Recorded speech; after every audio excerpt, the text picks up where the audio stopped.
Welcome back to Melody Ever After. Today I'm going to be talking about the most disturbing missing person cases, my personal top 3 most disturbing missing person cases. And these stories are true. Some of them are unsolved, some of them are solved. If you're a true crime fan, I'm sure you're familiar with some of them, but I do want to start out the video by saying that these are real people with real families, so please be respectful in the comment section. I will try to do the same. And without further ado, let's get started on the most disturbing missing person cases. The first missing persons case in this series is the story of Amy Lynn Bradley. Amy Lynn Bradley was a 23-year-old graduate who was going on a celebratory vacation with her father, brother, and other family members on the Royal Caribbean's Rhapsody of the Seas ship. She had just recently graduated from college, and this was kind of a celebratory, exciting trip for her. On the evening of March 23rd, Amy had experienced a night of dancing, food, and fun with her brother, and they had went out to the ship's dance club where she was seen dancing with members of the ship's band called the Blue Orchid. She was known for her outgoing, bubbly personality and seemed overall really happy with where she was in her life. At around 3:30 a.m. on March 24th of 1998, Amy and her brother returned back to their cabin. Her brother went to bed, but Amy went out onto the balcony and was hanging out. Her father checked on her when she got in. She was asleep on the balcony in a lounge chair, so he left for about 15 minutes and then checked on her again, and she was nowhere to be found. Her shoes were left in the cabin, so they didn't think that she had gone far, and her father immediately alerted the staff. Amy's family told Royal Caribbean staff not to let anyone off the boat at their next stop in Curacao because their daughter was missing, but because she's a grown adult, they didn't really take it seriously. Royal Caribbean staff reported that they didn't want to frighten anyone on the boat. They had ship timings. You know, a cruise ship is very, very tight scheduled. You have to be at your certain stops, and they are not afraid to leave somebody. Like, if you are wandering off on your own and you're not with your group, the ship will just take off without you. So, being that nature of a cruise ship, Royal Caribbean didn't do anything really until after Amy had already gone missing. They allowed passengers off the boat in Curacao, and Amy was not seen ever since. A Canadian tourist claimed to have seen Amy on a beach in Curacao accompanied by 2 men. He said that the woman attempted to approach him, potentially for help, but she was pulled back by the 2 men, which doesn't sound good to me. The second alleged sighting was a year later in 1999 when an unnamed U.S. Navy soldier claimed that he had met a woman who said that she was being held against her will, who went by the name of Amy, in a brothel in Curacao. This sounds like the most validly to me, but what's frustrating about it is that it didn't come to fruition until he had gotten back to the U.S. and seen a missing person poster of Amy, and he claimed that this woman who said that her name was Amy, being held against her will, looked similar, and that's when he reported it. If he would have just reported that a woman was being held against her will in a brothel in Curacao to the local police, it's possible that Amy, or at least some woman who is being held against her will, would have been saved. But because of his selfishness, and probably because he was doing business with her at a brothel, he didn't want to admit it, and that's probably another reason that he didn't want to admit it, was because he was a U.S. Navy soldier and he didn't want to be affiliated with that. That's disgusting. Go to hell. That's what I'm gonna say. Go to hell, dude. Like, I don't give a shit if you're protecting the country. What a freak. What the freak. Okay, that is actually what makes me sick to my core. The third alleged sighting was in Barbados in 2005. So if this is true, I can only imagine the hell that Amy had went through at this time. But another potential sighting came in 2005 when a woman named Judy Marr claimed to see a woman resembling Amy in a department store restroom in Barbados. The woman allegedly said, "My name is Amy," and hinted that she was being held against her will, but she left quickly and Judy couldn't act any further. I can't imagine being in this woman Judy's situation and someone saying, "My name is Amy," in a bathroom, and you just know that something is wrong and you can't act because, you know, that's probably if you know, Amy was being held captive, or any captive woman was being held captive in the Caribbean, going to the bathroom, if, you know, she was in public, might be her only chance to get away from her abductors. And that is sickening. Like, I have to go to the bathroom, like saying that in hopes of catching someone who will catch your drift and protect you. The fourth sighting of Amy Bradley was years later when photos were sent to the Bradley family. A series of disturbing photos were sent to the Bradley family by an organization that investigates human trafficking. This insinuates that Amy could have been human trafficked. She appeared dressed in attire there that would suggest that she was a victim of sex trafficking. There are some theories about what happened to Amy. The most popular being is that every single woman in these alleged sightings was Amy, and that she was being bounced around from island to island in the Caribbean. The second theory about her disappearance is that she fell overboard because she was last seen on her balcony in her room. A lot of people think that she had maybe, sleptwalked or jumped off board or did something, but that's seemed out of her character for this story. I mean, no, I don't know her personally, but as a almost 23-year-old woman who's about to graduate college, if I was going on a celebratory family vacation after graduating college, jumping off of a balcony would not be on my top list of priorities. You look at patterns of people who are suicidal, and that's not really fitting into the narrative that well, but everybody's different. I mean, again, I didn't know her personally, but I personally don't think she fell overboard, but I think that in between the time that her dad checked on her and the time that her dad last saw her, in that little gap, she had wandered out, probably to get ice or something like that. She was abducted in the hallway, because as someone who's been on a cruise, who has been on actually Mariner of the Seas by Royal Caribbean, I feel like getting abducted off your balcony would be fairly difficult unless you had a conjoining room, but that was not included in the story. So whether she had a conjoining room or not with a conjoined balcony, that's out of the question. Like, I don't know the answer to that. The next theory is that she left the boat voluntarily to meet up with someone, or left the room voluntarily to meet up with someone on the boat. Given that this was 1998, I know that it wasn't probably through mobile phones, obviously, or we would have the answers, but I will say that this is possible considering that she had just been clubbing out on the dance clubs on the Royal Caribbean with her brother, and she had met several people there that night apparently. But what I will say is that this doesn't really fit into the narrative either, because her family reported that she said she had no escape for her life. Like, she didn't yearn to escape her life. She seemed to be a very happy, jovial, outgoing type person who was secure in her lifestyle, and I don't think that she would have just left the boat to intentionally leave the boat. So I think that this theory is kind of weak as well. The FBI is still currently working on the search of Amy Lynn Bradley, and if my research is up to date, they are offering up to $5,000 per person who gives any accurate and reliable information on the case, and they're offering up to $25,000 for her return. As of now, those photos that were sent to the Bradley family were identified as a sex worker named Jas, but sex workers often go by fake names, especially when they're in trafficking situations, and forensic reporters said that the facial structure of the woman in the photos was nearly identical to the aged up photos of Amy Lynn Bradley. I personally think that Jas is Amy Lynn Bradley, and she's probably been through a lot of trauma, probably a lot of drugs, a lot of trauma, a lot of abuse, and that has caused her to kind of lose her identity, and over the years she's probably been worn down. I think that Jas is Amy Lynn Bradley, but whether that sex worker Jas is still alive or it's hard to tell in that kind of situation. It's really difficult. But the case is still open and has remained unsolved. We're going to be moving on to number 2, which is the story of Brandon Swanson. The disappearance of Brandon Swanson is one of Minnesota's most unsettling and disturbing missing person cases because of the mystery that surrounds it. Like Amy Bradley's case, he seemed to disappear without a trace. Brandon Swanson vanished after his car ran off a gravel road in a rural area near the small town of Canby and Porter. His disappearance remains unsolved, leaving his family and investigators puzzled over the details of the night. Brandon Swanson lived in Marshall, Minnesota, and recently finished his first year of studying wind energy at the Minnesota West Community and Technical College campus in Canby. Brandon was known as a responsible, intelligent young man who was close to his family and friends.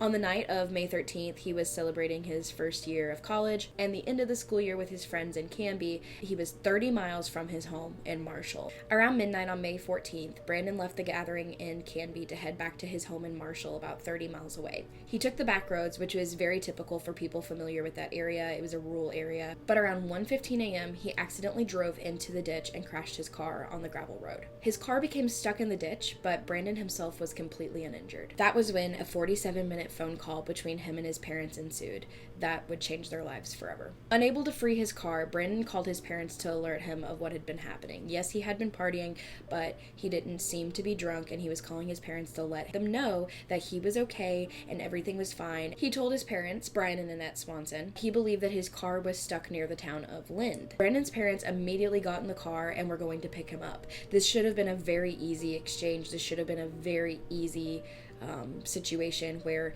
he's out of his car and walking towards the road, and his parents come and pick him up in about 10-15 minutes, and he goes home. When they arrived at his location, they couldn't find him. They called Brandon back and they stayed on the phone with him, attempting to describe his surroundings. This was a 47-minute phone call. Brandon's parents grew increasingly frustrated and confused as they could not locate him. Brandon insisted he was near the town of Lynn, but that's where Brian and Annette were, and there were no signs of his car nearby. Brandon said he saw what appeared to be lights from a nearby town and decided to walk towards them. He believed that he could reach the lights and meet his parents in the town, so they stayed on the line, guiding him as he walked along the rural roads. And that was when they heard Brandon's final words. At approximately 2:30 a.m., after nearly an hour of talking, Brian and Annette were on the phone with Brandon. That was when they heard their son Brandon exclaim, "Oh shit." His parents attempted to call him back multiple times with no avail. Eventually, Brandon's phone stopped ringing entirely and went straight to voicemail.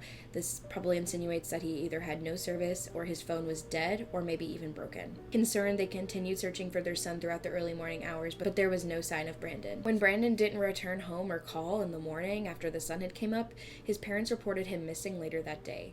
The search for Brandon began that morning. Law enforcement and search and rescue teams also joined the effort. When Brandon's vehicle was initially found, that was when the confusion started.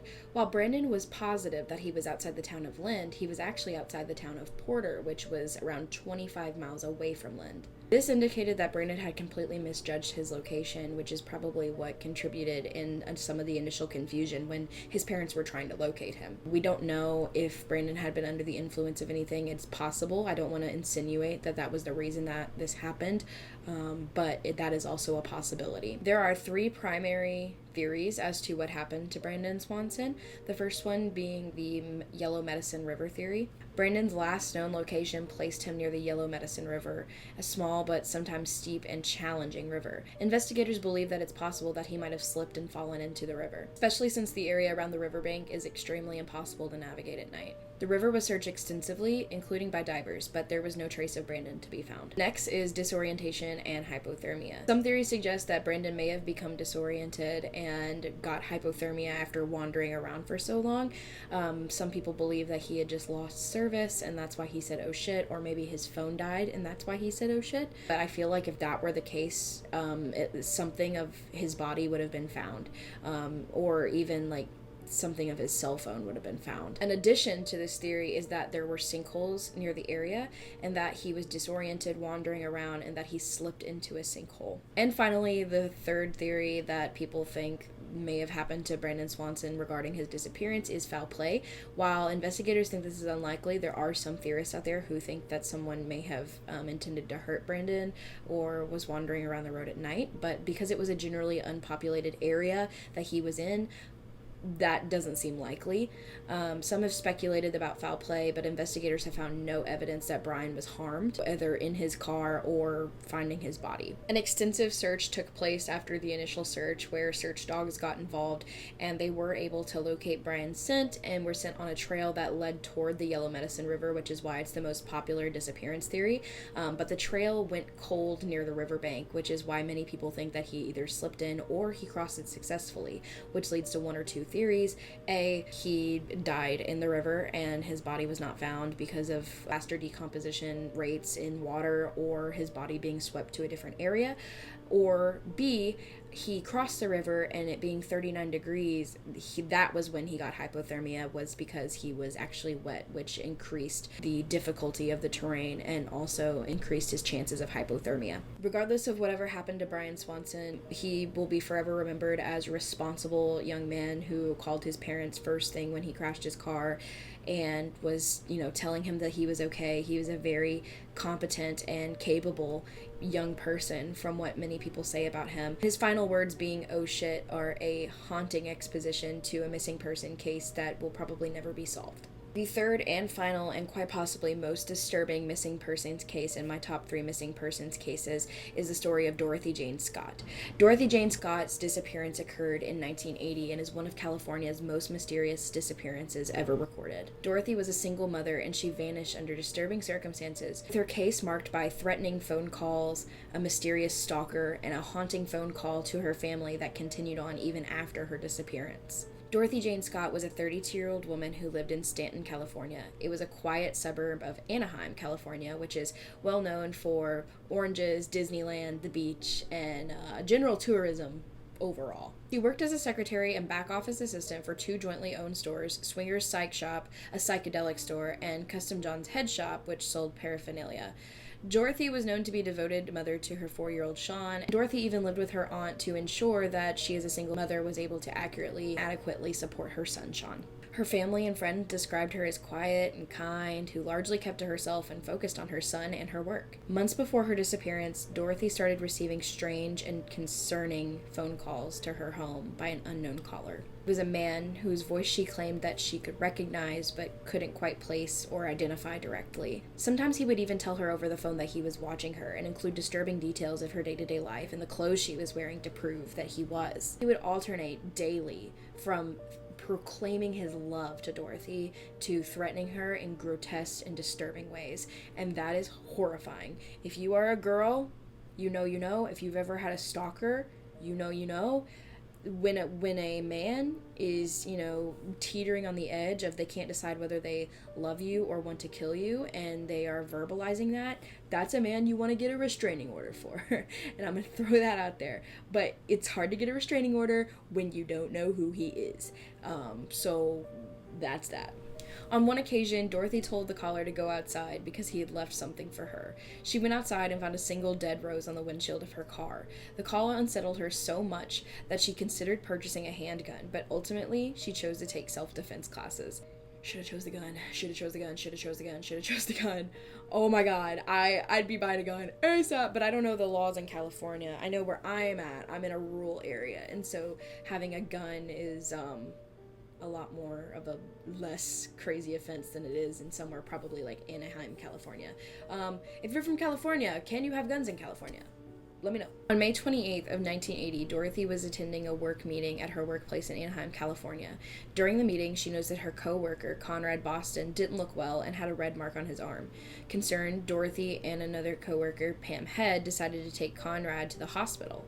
They first stopped at Dorothy's parents' house to check on her son, Sean, and let the family know that she would be late. The group arrived at the University of California Irvine Medical Center, and they were there to check in her co-worker. It was determined by Conrad and his doctor that he was suffering from a black widow spider bite, and the 3 co-workers were waiting at the hospital for him to receive treatment. Dorothy and Pam stayed together in the waiting room. Pam later reported that Dorothy had never left her side by the hospital and was with her the entire time, and that there was no indication that anybody was watching them or following them inside the hospital. Conrad was released from the hospital around 10 or 11 p.m., and that's when Dorothy offered to bring her car around so that Conrad wouldn't have to walk across the parking lot. Immediately, no. For me, I never go to my car by myself unless I'm out by myself. If I'm in a group of friends, I'm like, hey, come out to the car with me. Especially if I had been getting calls from a stalker. Again, not to victim blame. This is not to victim blame, but if it were me personally and I were getting calls by a stalker, I would have Pam come out to the car with me. I'd be like, Pam, you're coming with me. After several minutes, Pam and Conrad saw Dorothy's car speeding towards the hospital with the headlights on bright. At first, they thought that maybe she was just in a hurry or that she was even joking, like jokingly driving towards them quickly, like, pretending to run your friends over in a parking lot or drive past them in a parking lot or whatever. We've all done it. It's probably not the best, but they thought it was a joke at first. But as the car passed them, they realized that Dorothy wasn't stopping. Instead, the car sped out of the parking lot, took a sharp turn, and disappeared. Confused, Pam and Conrad... Oh my god, not Comrade, dude. Pam and Conrad thought that Dorothy might circle around the building, or that there was, she didn't want to park in a certain spot, or that she would be back, but they waited after several minutes and her car never returned. When she didn't return, they immediately reported her missing, because it was no secret that she was receiving these kinds of calls, and something suspicious was definitely going on. The following morning, Dorothy's white car had been found on the side of the road, and it was set ablaze. Forensics determined that the car was set on fire deliberately by whoever had done it, but there was no trace of Dorothy or her belongings inside that would insinuate that she was inside the car at the time of it burning. Quite frankly, there was nothing to determine where she could have gone. Dorothy may be missing, but the mysterious phone calls didn't stop. After Dorothy's disappearance, her family began receiving mysterious phone calls. Dorothy's mother, Vera Scott, started getting calls from an unknown man who would ask, "Is Dorothy home?" Other times, Dorothy's mother reported that the man on the phone would say, "I got her." These calls came every single Wednesday like clockwork for several years, and they always occurred when Dorothy's mother Vera was always home alone. If Dorothy's father Jacob answered the phone, the caller would immediately hang up. In one especially haunting call, the man reportedly told Dorothy Scott's mother, "I killed her." The police monitored these calls, but they were ultimately unable to trace them because the caller kept the calls so short. The family described the caller's voice as calm and familiar. They also said that they recognized the voice, but they couldn't quite place it.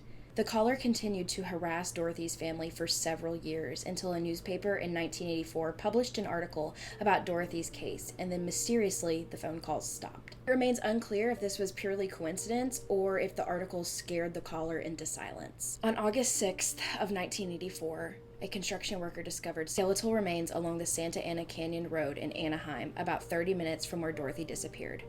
Forensic tests confirmed that the bones belonged to Dorothy Scott. Alongside her bones, a turquoise ring and a watch remained in the rubble, and her family confirmed that these items belonged to her. Due to the decomposition state of Dorothy's body, the autopsy report remained inconclusive, but the case was officially ruled a homicide. After Dorothy's remains were found and the discovery was made public, her family received one last phone call from the same unknown man.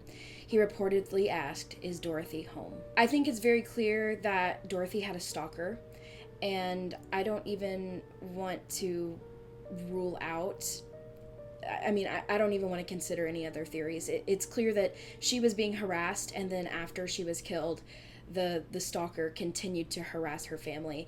And it's clear that "Is Dorothy home?" was meant to aggravate Dorothy's family and give them hope that she was still alive. But then the final call saying "Is Dorothy home?" is some kind of sick, twisted pun on the fact that her body had been found, and they had brought Dorothy home. She had a funeral. That is sick and disgusting. I don't even want to entertain the idea of any other theory. I think whoever the caller was is definitely the perpetrator or involved with the perpetrator of whatever happened to Dorothy. But there are some other theories as well. Some people say that there may have been an altercation in the parking lot where Dorothy got involved with someone that she shouldn't have been involved with, or something suspicious was happening in the parking lot and that's why she drove away so quickly. But that just doesn't line up with the rest of the story and how she was being literally stalked for years. Like even after her death, she was being stalked. Me personally, a lot of people say because she worked at a psychedelic store, which attracted a wide variety of people and sometimes not the most upstanding crowd, there was probably someone at her work, whether it was a customer or coworker, that was not probably in the best mental state. Drugs can be used recreationally depending on the type of drugs. I'm sure that we're talking about weed here. Everybody knows that vape shops and weed shops don't always have the most upstanding clientele, and I think that probably there was somebody who frequented her workplace who was a stalker, and that's why she thought the voice was familiar. If you've made it to the end of the video, thank you so much for watching. I really appreciate it. Leave a like if you like this video. Leave a comment if you like this video. If you didn't like this video, you could leave a comment as well. And also, I want to say, do not be like the one Navy soldier who was a coward. If you think that someone is in trouble, contact the police. If you have any information about select FBI cases like these and missing persons cases, you can contact your local FBI office or 1-800-CALL-FBI 225-5324 with any information. Don't spam them with information. That's not what I'm saying. But if you see something, say something, and that's the end of the story. Because at the end of the day, the world is going to be a kinder, better, and safer place if you speak up when something is scary. You've been watching Melody Ever After. I hope you enjoyed this video. Until next time.